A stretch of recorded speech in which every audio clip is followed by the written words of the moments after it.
Ya, jumpa lagi di Klinik Gratis Agile Kampus bersama Arsy Saiful, masih sendiri.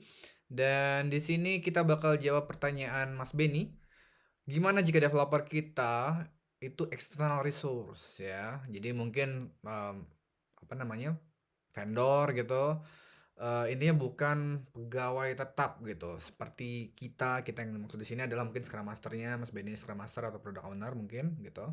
Nah, jadi konsekuensinya apa? Lelah bangun tim ya, di sini kan dibilang lelah bangun tim, kontrak habis dan nggak lanjut kan. Nah, jadinya harus bikin tim ulang gitu. Nah, plusnya kalau nggak cocok bisa diganti gitu kan. Mungkin kalau misalnya pegawai tetap lebih mudah tuh buat orang yang nggak cocok, nggak sesuai, performanya nggak oke, attitude-nya jelek, ngeluarin dia jadi lebih susah. Nah, oke, jadi dilemanya seperti itu.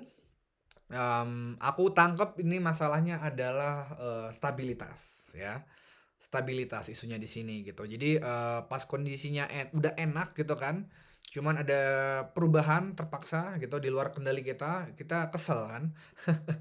Jadi kita ingin lebih stabil, meskipun tetap mengakui ada benefitnya juga kalau kita bisa nge-kick orang yang emang nggak kompeten dengan mudah. Nah, lanjut, kita mulai dari Scrum Guide misalnya, misal pakai Scrum ya. Nah, Scrum Guide bilang nggak tentang ini gitu, tentang developer itu apakah harus pegawai tetap gitu, jangan dari vendor, outsource.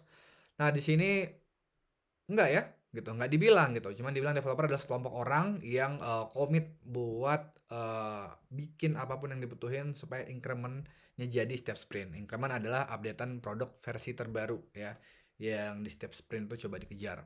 Nah, eee, so nggak ada masalah harusnya secara formal gitu kan.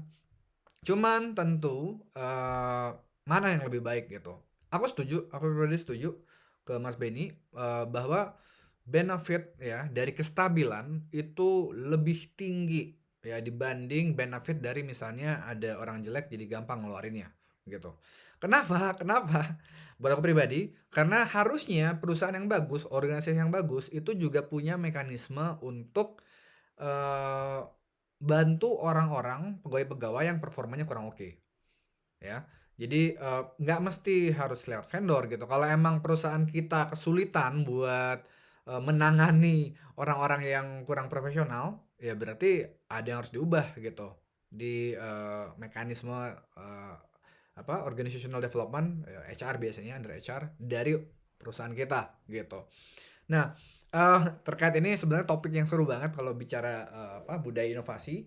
Aku juga explore hal ini di luar urusan Scrum, di luar urusan Agile gitu. Nah, jadi buat hal itu tuh bisa kok didapat, nggak mesti hubungannya harus vendor atau outsource jadi gampang mecatnya atau mungkin gampang membina dia gitu kan, ngeluarin dia dari tim. Nah, sekarang balik lagi ke benefitnya. Benefitnya supaya stabil, ya. Jadi apa nih yang bisa dilakuin supaya kestabilan itu meningkat ya? Kalau emang udah bagus, udah oke, udah tim udah kebentuk, udah dekat gitu kan, udah kerja bareng, udah kohesif. Ya kalau bisa sebisa-bisanya lanjut gitu ya. Nah, caranya gimana? Gampang banget gitu. Ya tunjukin aja bahwa produknya ada value gitu. Tunjukin aja bahwa produknya punya roadmap ke depannya.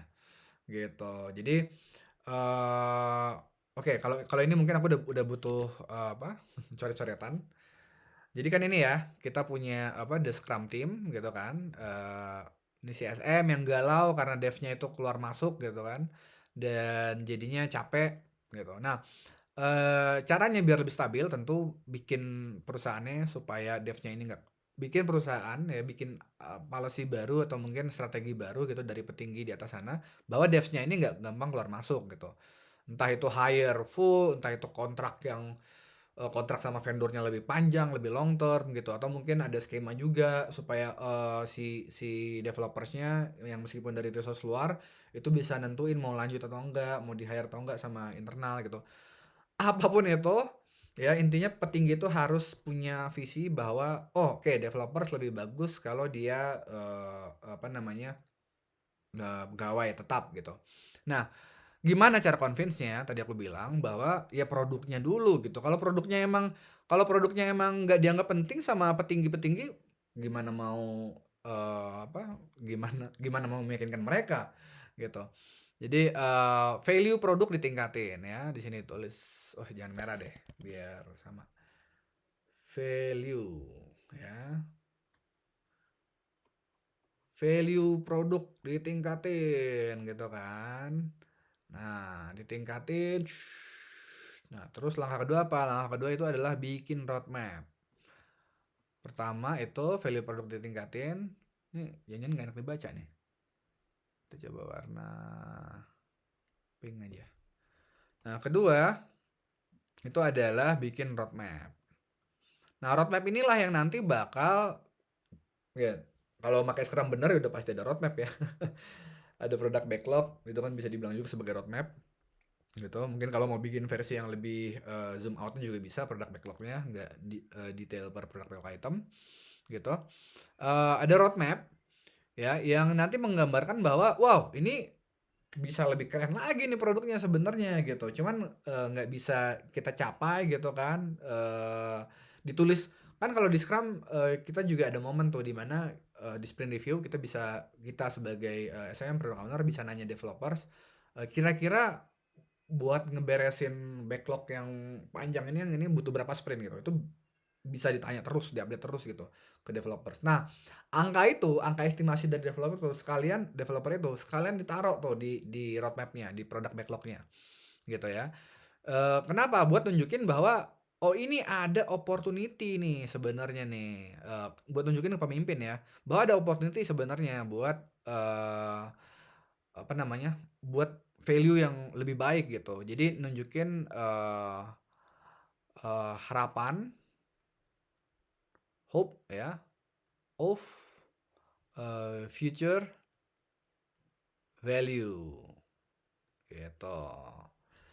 Nah, di posisi ini kan kalau memang petinggi-petinggi itu udah ngerasa produknya penting, emang ngasih manfaat gitu kan, terus sebenarnya bisa lebih baik lagi gitu. Pasti pertanyaan berikutnya kan dia nanya, "Ini gimana caranya biar lebih cepat gitu, biar value ini bisa bisa lebih apa, fitur-fitur yang keren ini yang ada di roadmap ini, yang belum belum jadi gitu kan, bisa makin cepat dikerjain developers." Nah, di titik itulah SM bisa nunjukin grafik gitu, misalnya apa, bukti gitu bahwa, "Wah, ternyata setelah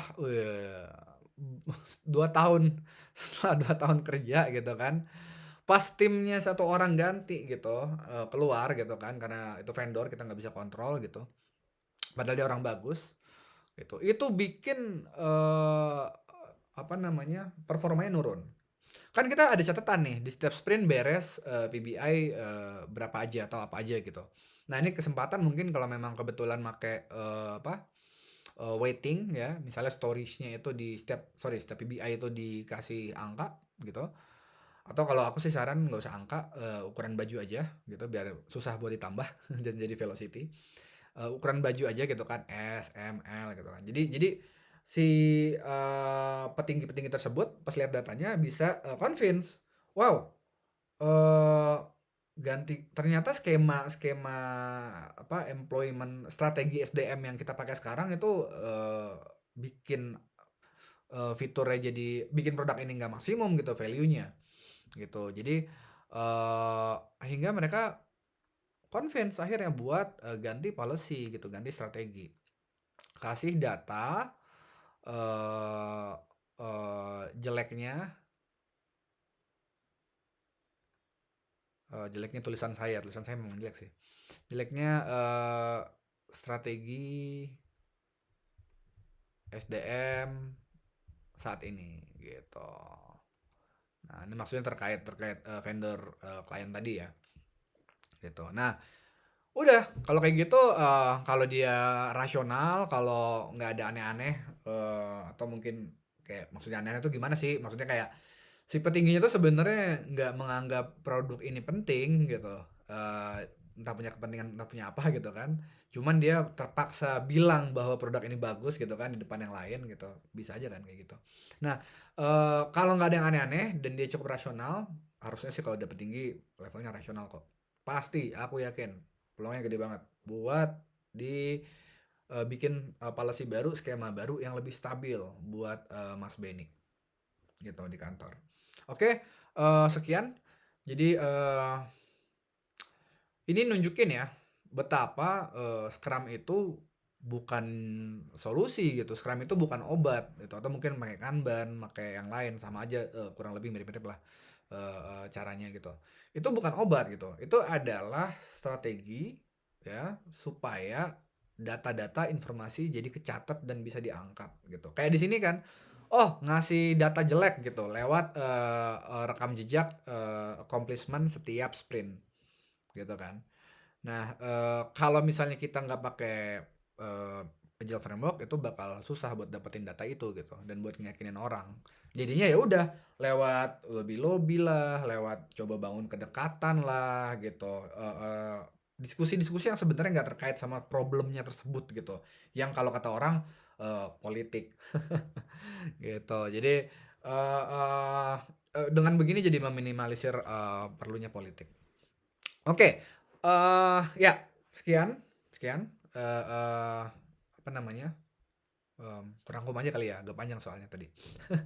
Jadi, kalau si SM-nya ini ya, khawatir ya developersnya ini keluar masuk gitu kan, wah jadi bangun tim lagi ribet, capek gitu kan. Nah, yang bisa dilakuin adalah mengubah tentu targetnya adalah end goal-nya adalah mengubah, langkah perusahaan terkait, manajemen SDM ya.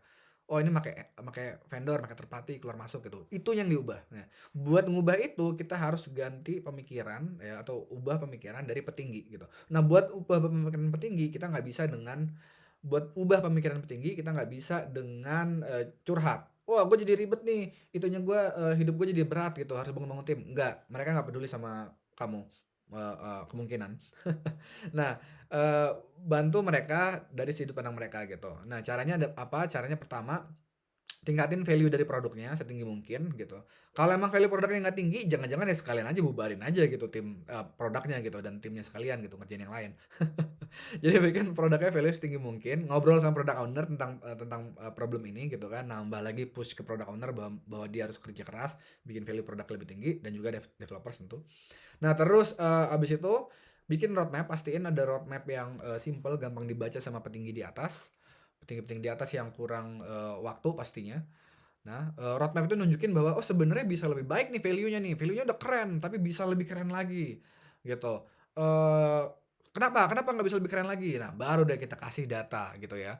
Kenapa nggak bisa lebih keren lagi? Salah satunya adalah karena developernya sering gonta-ganti gitu dan harus bangun tim lagi. Buat bangun tim itu, lama gitu, ada resiko-resikonya juga gitu.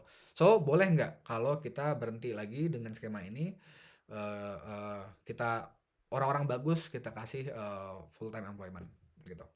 Sekian, terima kasih, semoga bermanfaat. Bye bye.